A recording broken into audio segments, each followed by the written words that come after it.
share no stories, just something in your eyes. Don't be afraid, the shadows know me. Let's leave the world behind.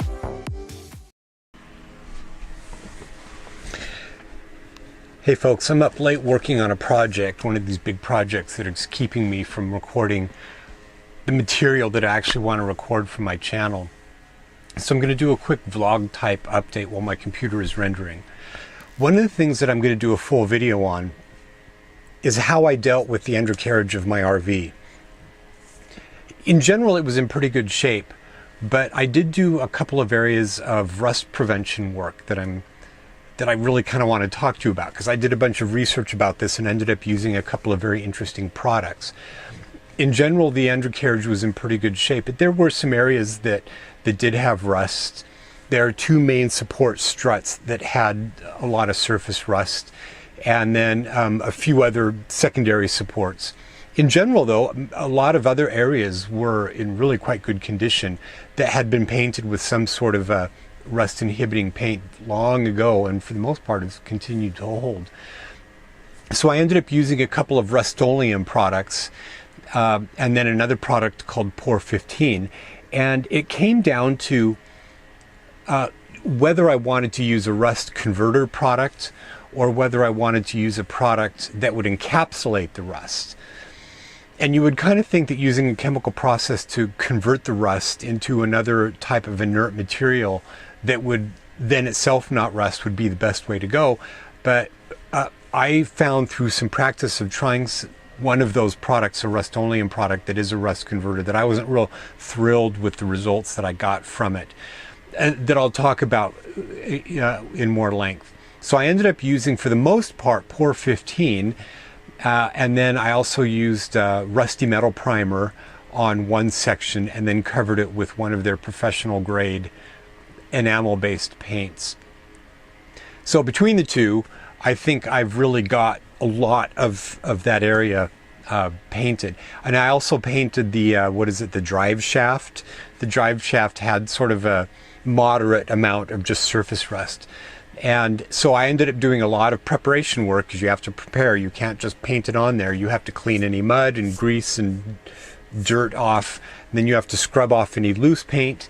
And then once you've gotten that, then rinsed off with water, just got a really good surface going, you can paint over what is left of the rust. And these two products, the Ep11 and the Rusty Metal Primer, they're both designed to go right over the rust. The Ep11 is designed to bind to it chemically, and it will also bind chemically to clean paint as a way of preventing. And that is industrial strength stuff. Let me tell you something. It is like black gold. So the other thing that I'm going to talk about, that I'm going to do a video about, is what I did with my roof. I happen to have a metal roof, an aluminum roof, and that's great. It's more durable than other types of roof, like an EPDM type of roof. But the drawback is that it tends to get really hot during the summer, and I ended up painting my roof with an elastomeric coating as a way of reflecting a lot of the light that would turn into heat. And it was pretty cool. It does definitely make a difference in terms of keeping the heat down during the worst of the summer. I actually left one corner of the RV unpainted so I could continue to test, and it's like, yeah, that metal roof got super hot to the point where you just couldn't keep your hand on it. But even though the elastomerically coated part would get warm, I could still keep my hand on it. So that made a difference. And but I learned some things about that based off these products that I got at the RV store. Cool Seal is the name of the products, and I learned a couple of things about that I'm going to talk about in another video. So anyway, I just wanted to do a quick vlog update. I'm exhausted working through this project. I just want to get through it so I can get on the road, because this right now, this is the big thing. For probably at least another week or two, I have to be stationary.